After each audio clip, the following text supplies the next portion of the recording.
Assalamualaikum warahmatullahi wabarakatuh. Perkenalkan, saya Karisma Muhammad, peserta pelatihan dasar tahun 2022 dari instansi pemerintahan Kota Padang.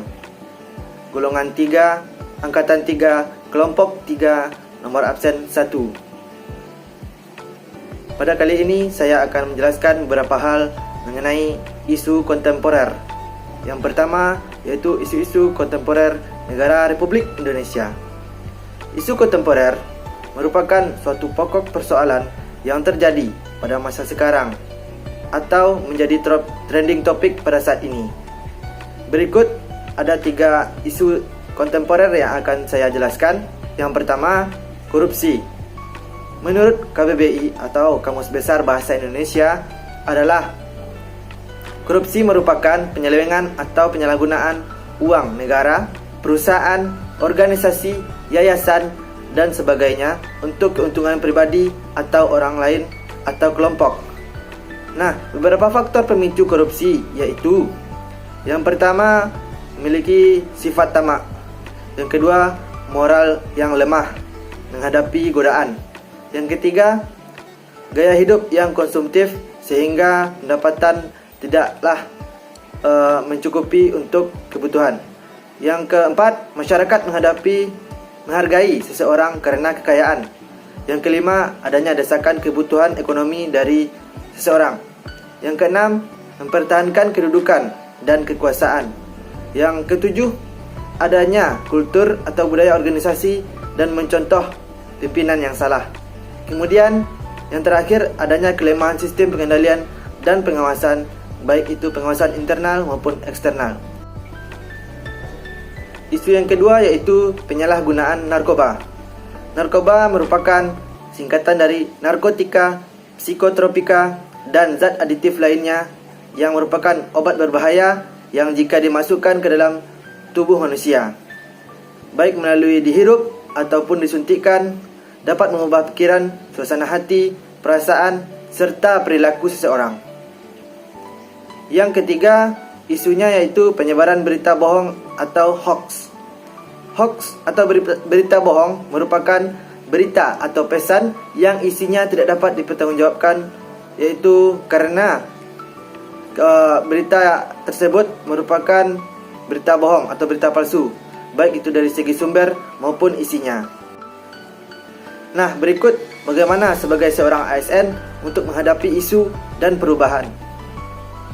Sebagai seorang ASN, kita dituntut untuk bisa dan mampu untuk menghadapi isu dan perubahan seperti contohnya yaitu isu korupsi. Untuk menghadapi isu korupsi, sebagai seorang ASN kita dituntut untuk membangun sikap anti korupsi. Misalnya dengan cara pertama, selalu bersikap jujur dalam kehidupan sehari-hari dan mengajak orang-orang di lingkungan sekitar untuk bersikap jujur. Kemudian yang kedua, menghindari perilaku yang merugikan kepentingan orang banyak atau melanggar hak-hak orang lain, seperti melanggar lalu lintas, kemudian membuang sampah sembarangan. Yang ketiga itu menghindari konflik kepentingan dalam hubungan kerja, seperti hubungan bisnis maupun hubungan bertetangga.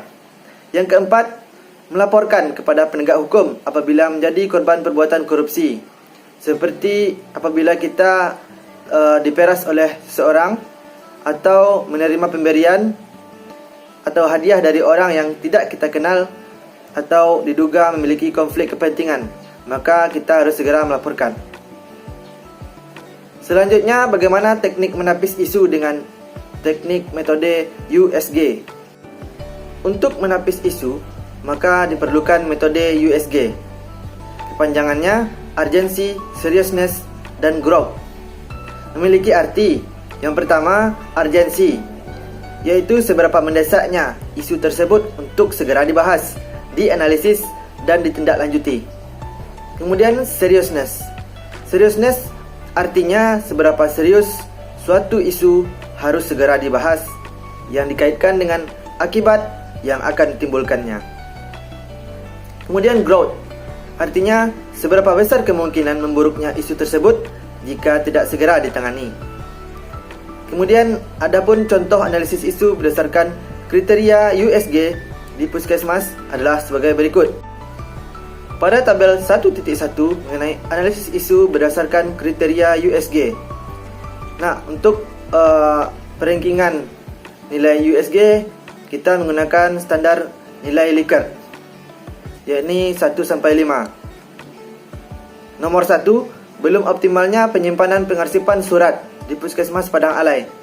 Dari sisi urgensi bernilai 5 dan seriousness 5 serta growth 5 dengan total 15. Kemudian yang kedua, isu yang kedua merupakan belum optimalnya penyimpanan data kepegawaian di Puskesmas Padang Alai. Urgensinya bernilai 5, seriousness 4 dan growth 4 dengan total 13 poin. Kemudian isu yang ketiga yaitu belum efektif dan efisiennya pembuatan laporan absen rutin bulanan pegawai, yang urgensinya yaitu bernilai 5, seriousness 5 serta growth 4 dengan total 14. Dari hasil perankingan dari total poin dari 3 isu, dapat kita ambil peringkat 1 yaitu yang nomor 1, peringkat 2 isu nomor 3 dan peringkat 3 isu nomor 2. Berdasarkan analisis isu menggunakan teknik USG tersebut, dapat diperoleh isu yang menjadi prioritas utama yaitu belum optimalnya penyimpanan pengarsipan surat di Puskesmas Padang Alai. Nah, masalah ini memiliki skor nilai tertinggi dibandingkan masalah lain, yaitu dengan total nilai 15, sehingga menjadi masalah utama atau core isu yang akan dibahas dalam rancangan aktualisasi. Sekian yang dapat saya sampaikan. Mohon maaf apabila ada kekurangan. Terima kasih atas perhatian. Assalamualaikum warahmatullahi wabarakatuh.